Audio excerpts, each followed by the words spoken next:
What is cellular reproduction? Well, reproduction means making more of your own kind. So it basically means cell makes more cells.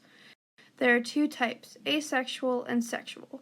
The main difference between them are asexual produces two offsprings with one parent cell, while sexual reproduction produces offsprings from fertilization of an egg by sperm.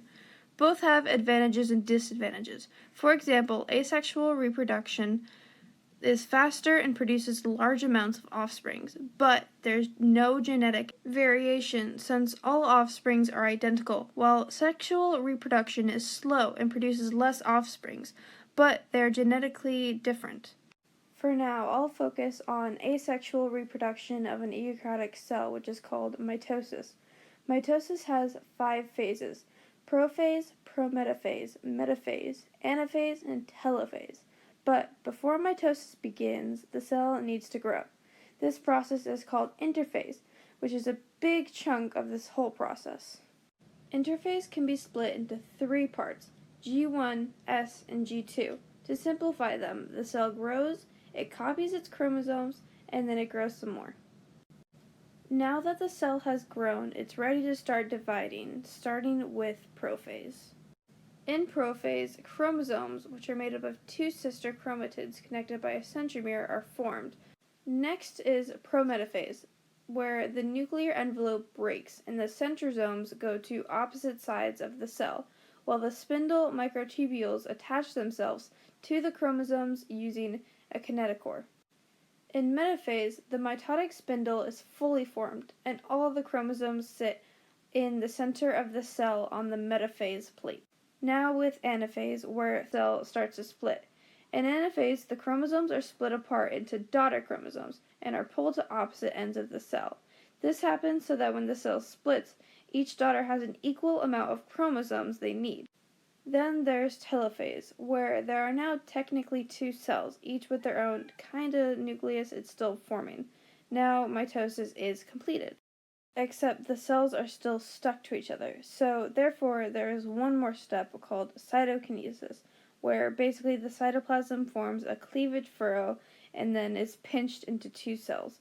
But in cytokinesis in a plant cell differs, because it creates a cell plate. And that was mitosis, where one parent cell turned into 2 daughter cells through asexual reproduction. Now on to meiosis. Meiosis is sexual reproduction where a sperm cell and an egg called gametes form a fertilized egg called a zygote.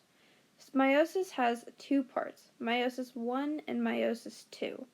But before meiosis, just like mitosis, there is an interphase where the cell grows and replicates DNA, but this is where it gets confusing.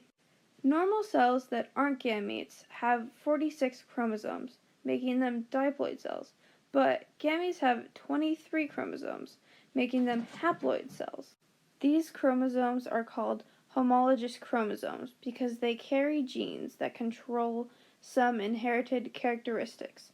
Homologous chromosomes are useful because it allows genetic diversity through the process of crossing over, which occurs in prophase 1. In the process of crossing over, homologous chromosomes can transfer their genes between each other. Gametes only have 23 chromosomes because during meiosis, the parent cell splits twice to create 4 daughter cells. Let me explain. So the parent cell after interphase starts with 46 chromosomes and 92 chromatids. Then it splits, making the daughter cells have 23 chromosomes and 46 chromatids. Then they split again.